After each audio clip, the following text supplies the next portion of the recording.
Alright, what's up guys? Brother Derek here with another video. Hope you're doing well. So I appreciate you guys watching these videos. So if you're watching this video right now, I'm sure you've probably been doing research on real estate. You're fascinated, you're ready to get in the game, you are excited, and you probably had a job that you probably don't like or you probably might even hate, and that's what I was going through. And you're ready to put your money in something that will grow in value, and maybe even tired of paying rent. Like you're tired of putting money into something they're paying somebody something every month and you're not going to ever own it. They have control over, you know, how long you can stay there, certain things that you may not like is going on. Maybe you don't have a good landlord. Either way, you are ready to get into real estate. You're ready to buy your first property, whether it's a single family or maybe it's a duplex. I hope it's a duplex or a multi-family, but there's really no wrong way to do it. There's just a best way to do it, which is the multi-family route. But that's another video for another day. If you guys want to learn more about that, you can watch another one of my videos in my channel. But here I want to talk to you guys about how to know if you're really ready to buy your first property. Because like I said, I know you guys are ready, you're excited, you are ready to get in the game, and you've been doing research and you just like, so how do I know that I'm really ready to dive in and get me an agent to get me into these houses and start looking to make an offer? Like, how do I know that I'm really ready? So this is what this video is going to be about, and that's what's going to help you guys. So if you are ready, stay tuned. I'll show you guys more in a minute. All right, so the first thing you need to ask yourself when you are thinking, how do I know that I'm ready to buy my first property, is, do I have the credit score? That is a very important part to help you determine if it's time for you to get your first property, your first house. So most banks require a 720 or higher. I personally recommend you to get as high as a credit score as you can, because the higher your credit score, the better your interest rates will be. And you just want to save as much money as you can, because you're paying this mortgage for 30 years. Of course, you can pay it off sooner, but just this is something that you can control. So anything you can control, try to maximize it best you can. So like I said, the minimum is 620. I recommend at least a 7. I like a 700, 720. That makes sure you get the best interest rate, and it'll help things go a lot smoother. And just ask yourself that, like, check your credit score. You can go to creditkarma.com, Experian.com, or they both have apps. Or even just whatever your credit card company is. I'm sure you have a credit card, Capital One, Discover, American Express, whatever it is. Go to your credit card app and you can check your credit score there and just see where you're at. That'll help you determine, one, do I meet the credit score requirements? If you don't meet those credit card requirements yet, it's okay. That just means that you have some work to do. That means you need to pay some stuff down, come up with a plan. This is also a good time to reevaluate your finances. You need to look at, what am I spending most of my money on? Am I spending a lot of money on Uber Eats or takeout? Or am I spending a lot of money on clothes? Am I going out a lot? Am I partying too much? Am I drinking too much? Am I smoking too much? It'll allow you to reevaluate your finances and see what you need to cut back on. And a good app I recommend is Rocket Money. I was a big Mint guy, but they got rid of Mint app. Mint was a finance app. It was through Intuit, who does TurboTaxes and stuff like that. And they actually own Credit Karma, but they got rid of the app. It was free. It was one of the best financing apps in the world, but they got rid of it. So now Rocket Money is actually just as good. You just have to pay. But I like Rocket Money. It'll help you come up with a budget for your groceries, for going out, for your bills. It'll help you stay organized and help you see where your money is going. That's the most important thing. So use this time to get your credit score and your finances on track if they're not already. Number 2, do you have the down payment? You need a down payment. A lot of people will tell you you could get in a house no money down and stuff like that.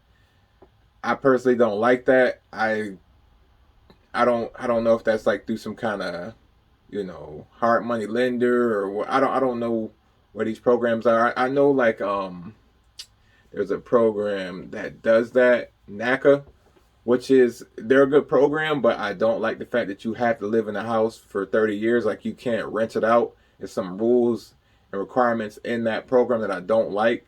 That's why I just recommend that, just get into a first time home buyers program so that way you don't have any, restrictions long term. They do require you to live in a house, I think, at least 1 year, then you can move out, sell it, rent it out, whatever.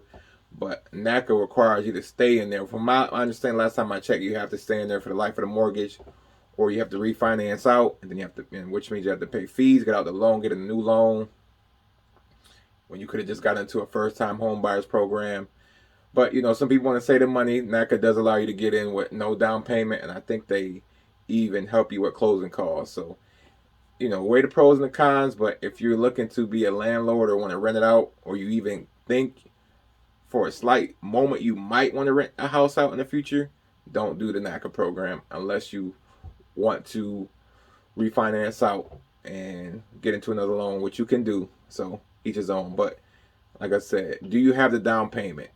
And for most of y'all watching this video, this is going to be your first property, so you can qualify for the first time home buyers program, which allows you to put between 3%, 2.5%, and 5% down, depending on what bank you use.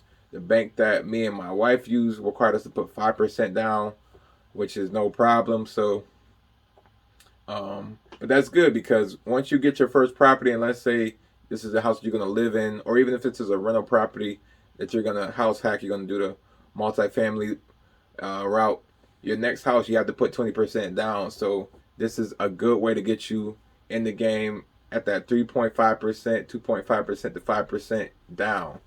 And to help you figure out how much that is, you need to kind of look at what kind of houses you're looking at and make sure that these are houses that you think you can afford. And once you do that, you need to multiply that total house amount. Let's say the house is, $100,000. So 3.5% of that is what, 3,500. That's how much you need to put down. So just do that multiplication method for whatever the house price that you're looking at that you feel like you can afford, and multiply that by either I would just say 5% to be safe, just in case you can't qualify for that 3.5% down. You can at least get in at that 5%, and you at least know what that'll cost. Now, that doesn't factor in closing costs. Every state is different. Some states, have different prices, fees for closing costs. They require, some states like us in New York State, you have to have an agent. Not an agent. You need an attorney. Some, you just are pushing paperwork around. So each state is different. So I recommend you look into that. You can reach out to a mortgage broker, a mortgage originator, or even a real estate agent, and they can point you to the directions of who is a good mortgage broker that they recommend. That's how we found the bank that we use to get our first properties. But yeah, take that route. It'll definitely help you. So first we said you need to ask yourself what your credit score is. That was 1. 2, do you have the down payment? Now 3, can you afford the mortgage payment comfortably? And I want you to ask yourself that, because I don't want you to get caught out there. So many people get caught in the house trap, and they end up being house poor, which means that they have the house, they can afford the house, but they can't afford nothing else. They can't really afford a car payment. They can't really afford to go on trips. They're struggling. It's a really tight. They're on a really tight budget, and I don't want you guys to get caught out there, because you don't need to be. If you can't afford the house comfortably, it's not time to get that house yet. You need to get a different house, or you need to do the house hacking method that we're teaching you guys, and you guys can check that out in our program, realfreedomthroughrealestate.com, and we show you guys how to do that, how to get in the game, how to find quality tenants, and all that good stuff, how to get paid, so you don't have to chase tenants around. And we've been doing this for 8 years, so check that out. But we don't want you guys to get caught in that, because there's better ways to get in the game. And I know some people, I dealt with some people, met people that are in those situations. They had these beautiful houses, nice 5 bedrooms, 6 bathrooms, but they can't take any trips. They're on a real tight budget. They don't get to do a lot of things they want to do, but they got a nice house. They just stuck in it. I don't want you guys to be in that situation. There's a better way to do it. So But ask yourself, can you afford the mortgage payment? Will it hurt you? Will it affect, you paying for things for your child if you have kids? Will it affect you having kids? Like maybe you want kids, but if you get this house, it'll be tight. You might not be able to afford daycare, or your wife might, have to work 2 jobs. You might have to work 2 or 3 jobs. Don't get yourself in these positions just to have a house. Like owning property is important, and I think everybody should own at least one house. But there's a right and wrong way to do it, and if you're gonna struggle and be living real tight, then that's not the right time to buy the house. So, definitely consider that. Can you afford the mortgage payment comfortably? And I would also say, look at what you're currently paying now. Like, what are you paying for rent? Like, when I got my first house, my rent before I bought the house, I was paying $650, I think $650 a month. Then I moved back home with mom's, so I can save enough money for the down payment. And so I got my first house. It was $1,000. So yes, I could afford that house. I was, of course, a little bit more than I was paying for my rent, but also I was house hacking, so I had somebody helping pay that mortgage. But I could have comfortably afforded that $1,000. So that's something that you need to do and think about, whether you're doing the house hacking method or if you're just gonna live in it. It's gonna be a single family house. Can you afford it comfortably? Because even with the house hacking method, there will be situations and times where your other side may be vacant, and so you'll have to cover that mortgage payment yourself. So yes, even if you're doing the house hacking method, still make sure you can afford that property on your own, just in case you can't find a tenant, or we get into a bad market and people are struggling and not affording rent, or you have to lower your rent payments. And it's something to think about. Make sure you can afford your mortgage, comfortably.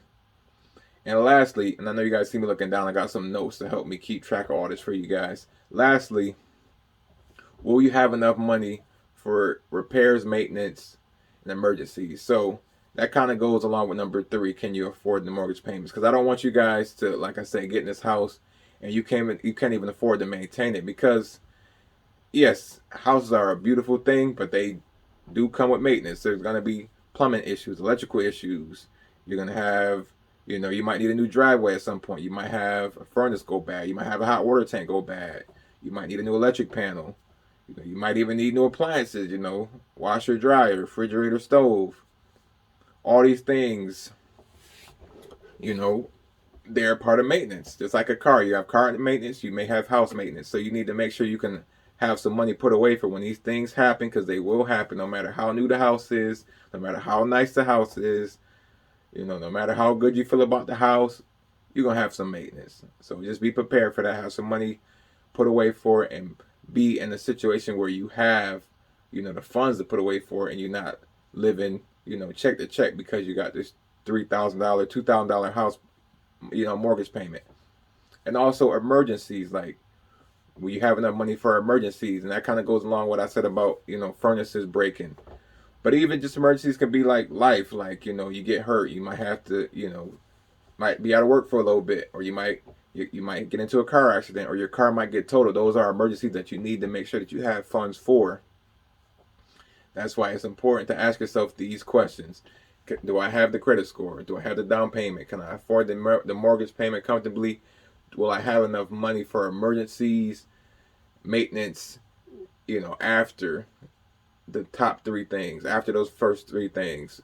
If those are no, then it's not time to get your property. But what it is time for, if that's a no, is to be prepared and to learn and come up with a plan. How can I get all these things locked in so that once they're done, I'm good, I'm ready, I know what I need to do. So hope this video helped y'all. Alright guys, so let me know in the comments below how you feel about these 4 things. Where are you at on these 4 things? Do you feel like you have the right credit score? Do you feel like you have the down payment? Can you afford the mortgage payment? Do you have emergencies? What do you guys think? Where are you guys at in your real estate journey? So hope this video helped you guys. Keep watching these videos. I'm going to keep putting them out. I appreciate everybody that's watching. Like I said, you guys want to hire me for a coaching call, I would love to work with you, get you guys, started in the game, or I might can help you guys with some questions that you might have, whether it's with tenants, financing, grants, how to get free money to fix up your property. I got you.